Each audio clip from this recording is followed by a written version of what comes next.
se você acessou esse vídeo agora, significa que muito em breve você vai fazer a sua prova de vestibular, você vai fazer o seu exame do Enem, e você não está querendo aparecer na internet como esses exemplos de texto cretino, assim, que vira zoeira na internet, que todo mundo fica aloprando e tudo mais. Então, por exemplo, para você ter certeza do que eu estou falando, eu vou colocar um exemplo aqui agora. Nós temos a confluência de vários, múltiplas correntes, múltiplos, fluxo do que é o desenvolvimento do país. Eu quero adentrar para a questão da inflação e dizer que a inflação foi uma conquista desses últimos anos. O país vira uma grande nação, porque uma coisa é um grande país, outra coisa é uma grande nação. Para mim, essa bola é um símbolo da nossa evolução. Quando nós criamos uma bola dessas, nós nos transformamos em Homo sapiens. Ajuda o maluco, tá doente!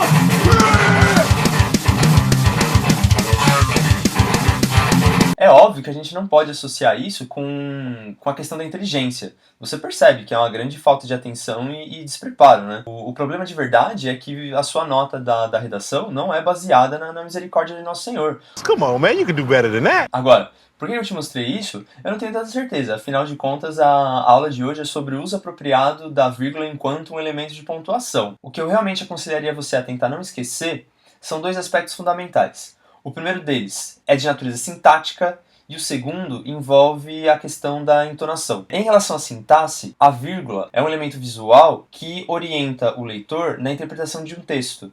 Então, toda frase ela também é entendida como uma unidade lógica, ela traz uma informação. Agora, na parte da entonação, para tentar te ajudar ainda mais, eu resumi as regras que envolvem o uso da vírgula de acordo com 5 aspectos gramaticais importantes. Então tá certo. A primeira regra envolve o uso da vírgula no interior da oração. E você sempre vai separar termos que exerçam a mesma função sintática. Falando assim é muito fácil, né? Eu quero ver você dar um exemplo.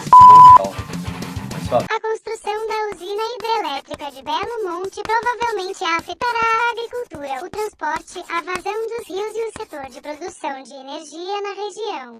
Os termos em destaque são núcleos do objeto direto que se repetem na oração. Você também vai aplicar a vírgula quando você tiver a intenção de discriminar um dos termos da frase em particular.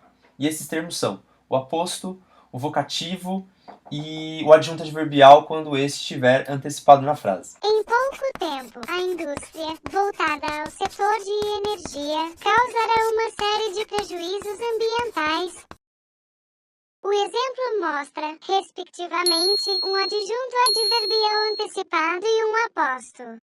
Um outro critério bem simples é quando você usa a vírgula para separar nome de lugar e referência de data.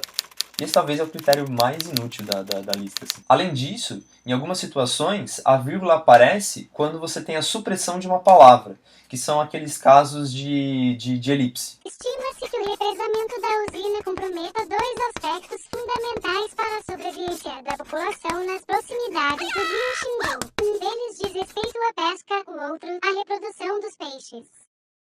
A vírgula aparece no período para indicar a elipse da expressão diz respeito. A maior recorrência do uso da vírgula aparece quando você tem a sua aplicação marcada na intersecção entre duas orações. Então, por exemplo, você usa a vírgula para separar orações coordenadas assindéticas, que são aquelas que não usam conjunção para fazer a ponte entre a frase A e a frase B, né? E uma não depende da outra do ponto de vista do sentido. Ainda no que diz respeito a orações coordenadas, você tem aquelas orações coordenadas que são sindéticas, ou seja, aquelas que usam uma conjunção. Outra coisa que também é importante, usar a vírgula parece ser obrigatório quando você tem aquelas conjunções que introduzem um argumento pautado em contrariedade.